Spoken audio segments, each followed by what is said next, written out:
ఈ విశ్వావసునామ సంవత్సరం తెలంగాణ రాష్ట్రం పాడి పంటలతో సుఖశాంతులతో సంక్షేమము అభివృద్ధి సమపాలలో ఉద్యోగ ఉపాధి అవకాశాలు అందరికీ అందుబాటులో వచ్చే విధంగా అదేవిధంగా మన మిత్రులు బట్టి విక్రమార్క గారు ప్రవేశపెట్టిన బడ్జెట్ వేద పండితుల పంచాంగ పఠనం విన్నప్పుడు ఉగాది పండుగ షడ్రుచులతో కూడుకున్న ఏదో విధంగా అయితే ప్రసాదం అందించిండ్రో బట్టి విక్రమార్క గారు ప్రవేశపెట్టిన బడ్జెట్ కూడా అదేవిధంగా షడ్రుచులతో ఉన్నదని చెప్పి నేను భావిస్తున్నాను. అందులో తీపి ఉన్నది, పులుపు ఉన్నది, కారము ఉన్నది, కాస్తో కూస్తో ఉప్పు కూడా ఉన్నది. ఎందుకంటే కొన్ని నియంత్రణలు పాటించిండు, కొన్ని అంశాలలో చాలా లిబరల్గా వారు ముందుకు వచ్చిండ్రు. యువత ఉద్యోగ ఉపాధి అవకాశాలు కల్పించడంలో కానీ, రైతులు పండించిన పంటకు సంపూర్ణ సహకారాన్ని అందించి గిట్టుబాటు ధరలు ఇచ్చి పంటలని వ్యవసాయాన్ని ప్రోత్సహించాలని, అదేవిధంగా పేదలకు వైద్యాన్ని అందించాలని, నిరుపేదలకు విద్యను అందుబాటులోకి తీసుకురావాలని వారి బడ్జెట్లో విద్య వైద్యానికి వ్యవసాయానికి పరిశ్రమలకు ఉద్యోగ ఉపాధి అవకాశాల కల్పన కోసం అత్యధికంగా వారు నిధులను కేటాయించడం జరిగింది.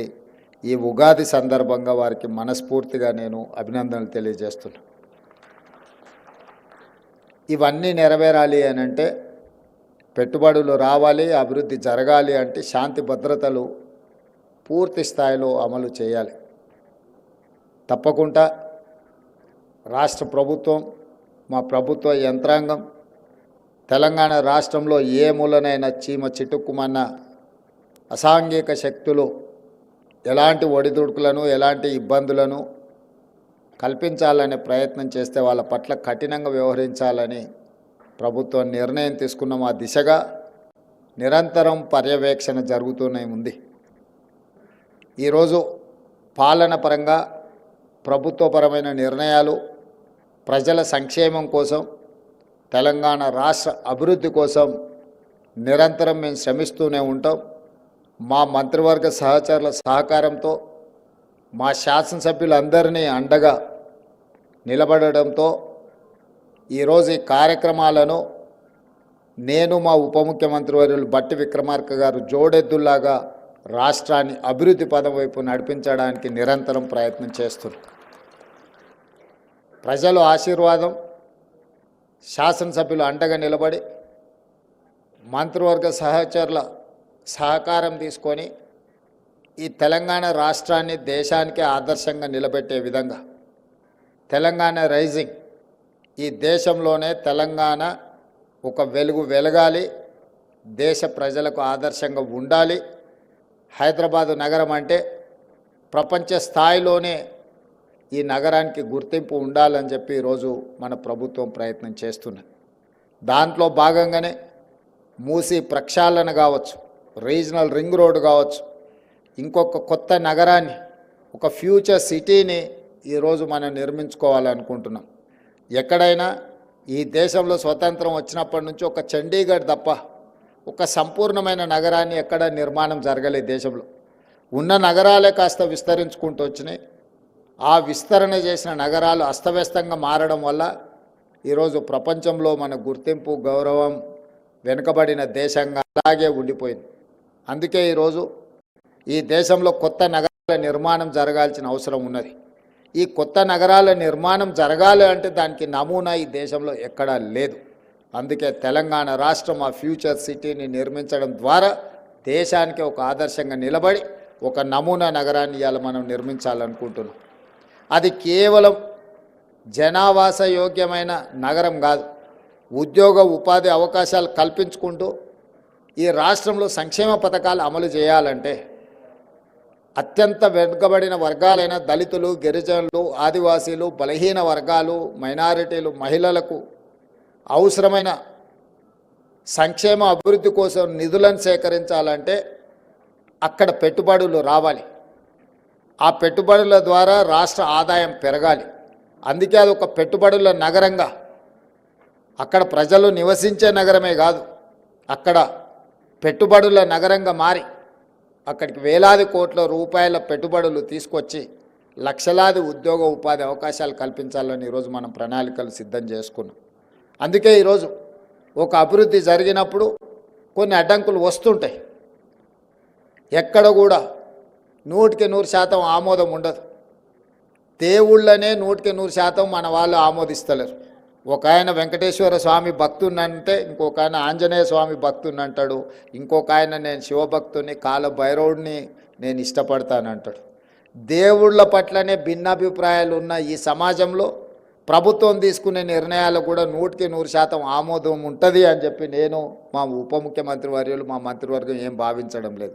కానీ మెజారిటీ ప్రజల యొక్క సంక్షేమం కోసము, ఈ తెలంగాణ రాష్ట్ర అభివృద్ధి కోసము అడ్డుకోవాలనుకున్న వాళ్ళు, అడ్డుపడితే ఆగిపోతుంది అనుకునే వాళ్ళ పట్ల కఠినంగా వ్యవహరించాలని కూడా ఈరోజు ప్రజల నుంచి మాకు సూచనలు వస్తున్నాయి. ఈ పండగ తెలంగాణ అభివృద్ధి కోసం.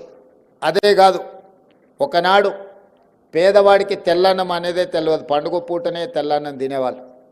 అక్కడి నుంచి మొట్టమొదట కోట్ల విజయభాస్కర్ రెడ్డి గారు ₹1.90 బియ్యం ఇవ్వాలని వారు మొట్టమొదట పేదవాడికి తెల్లన్నం పెట్టాలని విజయభాస్కర్ రెడ్డి గారు మొదట ప్రవేశపెట్టినారు ఆ పథకాన్ని. ఎన్టీ రామారావు గారు దాన్ని విస్తృత స్థాయిలో ₹2 కిలో బియ్యం అనే పథకాన్ని పూర్తి స్థాయిలో ప్రజల దగ్గరికి తీసుకెళ్ళి, ఆనాడు ఏదో ఒక పండుగ నాడు తెల్లన్నం తినే ప్రజలకు నిత్యం ఒక్క పూటైనా తెల్లన్నం తినే పరిస్థితులు ఎన్టీ రామారావు గారు తీసుకొచ్చారు. ఆ తర్వాత శ్రీమతి సోనియా గాంధీ గారు ఫుడ్ సెక్యూరిటీ, ఆహార భద్రత చట్టం తీసుకొచ్చి ప్రతి పేదవాడికి 3 పూటల భోజనం ఉండాలి అని భారతదేశంలోనే మొట్టమొదటిసారి ఫుడ్ సెక్యూరిటీ యాక్ట్ తీసుకొచ్చి పేదవాడికి ఆహార భద్రత చట్టాన్ని శ్రీమతి సోనియా గాంధీ గారు తీసుకొచ్చింది.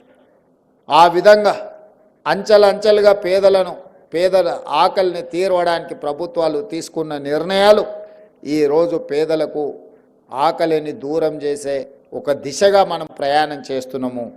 మరి ఈరోజు ఆ పేదలు శ్రీమంతులు తిన్నట్టుగా సన్న బియ్యం తినాలి, సన్న బియ్యంతోనే మా భోజనం ఉండాలి అని కోరుకుంటున్నారు. దొడ్డు బియ్యం నుంచి సన్న బియ్యం వైపుగా, సన్న బియ్యం తెలంగాణ రాష్ట్రంలో అత్యధికంగా పండించే దిశగా మన ప్రభుత్వం ముందుకు వెళ్తుంది. పోయిన సంవత్సరం ప్రభుత్వ ప్రోత్సాహకం వల్ల వరి 1,56,000 మెట్రిక్ టన్నులు, భారతదేశంలోనే అత్యధికంగా వరి ధాన్యం ఉత్పత్తి చేసిన రాష్ట్రంగా తెలంగాణ ముందు భాగాన నిలబడ్డది. ఉమ్మడి రాష్ట్రంలో కూడా ఇంత పంట ఎప్పుడు పండలేదు. తెలంగాణ రాష్ట్రం వచ్చిన 10 సంవత్సరాలలో కూడా ఇంత వరి దిగుబడి ఎప్పుడు రాలేదు. పోయిన సంవత్సరం 1,56,000 మెట్రిక్ టన్నుల వరి ఉత్పత్తి తెలంగాణ రాష్ట్రంలో మనం సాధించుకున్నాము. ఈ సీజన్లో కూడా అత్యధికంగా ఈరోజు వరి పండిస్తున్నారు మన రైతులు. అందుకే ఈరోజు రైతులను ప్రోత్సహించి సన్నధాన్యం పండించండి, సన్నధాన్యం మీరు పండిస్తే మీకు గిట్టుబాటు ధరనే కాదు ₹500 బోనస్ ఇస్తామని ఇవాళ రైతులను ప్రోత్సహించడంతో 65-70% రైతులు పండించే వడ్లు ఈరోజు సన్న వడ్లు పండిస్తూ ఉన్నారు, సన్న బియ్యం ఉత్పత్తి చేస్తున్నారు. మరి రైతులు పండించిన సన్న బియ్యాన్ని పేదలకు పంచాలని ఒక గొప్ప లక్ష్యంతో ఈ ఉగాది పండగ పేదవాళ్ళ ఇంట్లలో సంతోషాన్ని తెచ్చి పెట్టాలి అని చెప్పి ఈరోజు సాయంత్రం హుజూర్ నగర్లో పెద్దలు ఉత్తమ్ కుమార్ రెడ్డి గారి నియోజకవర్గంలో రాష్ట్రం నలుమూలల సన్న బియ్యం పథకాన్ని ఈరోజు మనం ప్రవేశపెట్టుకుంటున్నాం. ఒకటే మా ఆలోచన, ఆదాయాన్ని పెంచాలి, పేదలకు పంచాలి, ఉద్యోగ ఉపాధి అవకాశాలు కల్పించాలి, తెలంగాణ రాష్ట్రంలో ఉండే ప్రతి వారిని ఆర్థికంగా నిలబెట్టాలి, ఆత్మగౌరవంతో బ్రతికే విధంగా వనరులు సమకూర్చాలి అనేదే మన ప్రభుత్వం యొక్క లక్ష్యం. పంచాంగం కూడా పేద పండితులు తెలంగాణ రాష్ట్రానికి మంచి భవిష్యత్తు ఉన్నది, మంచి నిర్ణయాలు తీసుకుంటాము అని చెప్పి వారు చెప్పినారు. వారి సూచనల మేరకు కేంద్ర రాష్ట్ర ప్రభుత్వాల మధ్య రాజ్యాంగబద్ధమైన సంస్థలతో ఒక మంచి వాతావరణంలో ఒక మంచి సత్సంబంధాలను ఏర్పాటు చేసుకొని అభివృద్ధిలో అందరి సహకారాన్ని తీసుకొని ముందుకు వెళ్తాము. ఇది రాజకీయాలు చేసే సందర్భం కాదు, ఇది అభివృద్ధి చేసుకునే సందర్భము. ఈ అభివృద్ధి చేసుకునే సందర్భంలో రాష్ట్రాన్ని దేశానికే ఆదర్శంగా నిలబెట్టాలన్న ఆలోచన చేసే సందర్భంలో అందరి సహకారం తీసుకుంటాం. అది కేంద్ర ప్రభుత్వం అయి ఉండొచ్చు, లేకపోతే రాజ్యాంగబద్ధమైన సంస్థలు, గవర్నర్ వ్యవస్థ అయి ఉండొచ్చు, ఎన్నికల వ్యవస్థ అయి ఉండొచ్చు, న్యాయ వ్యవస్థ అయి ఉండొచ్చు. ప్రజలతో, పార్టీలతో, ప్రజాస్వామ్యబద్ధమైన సంస్థలతో ఒక మంచి సత్సంబంధాలను ఏర్పాటు చేసుకుంటాం. ఎక్కడైనా ఏదైనా సమస్యలు వచ్చినా వాటిని పరిష్కరించుకుంటూ ముందుకు వెళ్తాం. మా సంకల్పంలో, మా ఆలోచనలో స్పష్టత ఉంది. సంకల్ప బలం ఉంటే దేవుడు కూడా కనుకరిస్తారని చెప్పి ఇప్పుడే మా ఉప ముఖ్యమంత్రి గారు చెప్తున్నారు. నా జీవితంలో పెట్టుకున్న సంకల్పం ఏది ఇంతవరకు నేను ఫెయిల్ కాలేదు. నేను అనుకున్న ప్రతి సంకల్పం నెరవేరింది. ఈరోజు తెలంగాణను కూడా తెలంగాణ రైజింగ్ 2050 ప్రణాళిక తీసుకొచ్చి ఈ దేశానికే తెలంగాణను ఆదర్శంగా నిలబెట్టి ఒక అద్భుతమైన అభివృద్ధి చెందిన రాష్ట్రంగా తెలంగాణను ముందుకు తీసుకువెళ్ళాలనుకుంటున్నా. మా సంకల్ప బలంలో దోషం లేదు. మీ అందరి ఆశీర్వాదంతో ఈ దేశానికే తెలంగాణను ఆదర్శంగా నిలబెడతామని తెలియజేస్తూ మరొక్కసారి ఈ ఉగాది శుభాకాంక్షలు మీ అందరికి తెలియజేస్తూ సెలవు తీసుకుంటున్నా. ధన్యవాదాలు మిత్రులారా.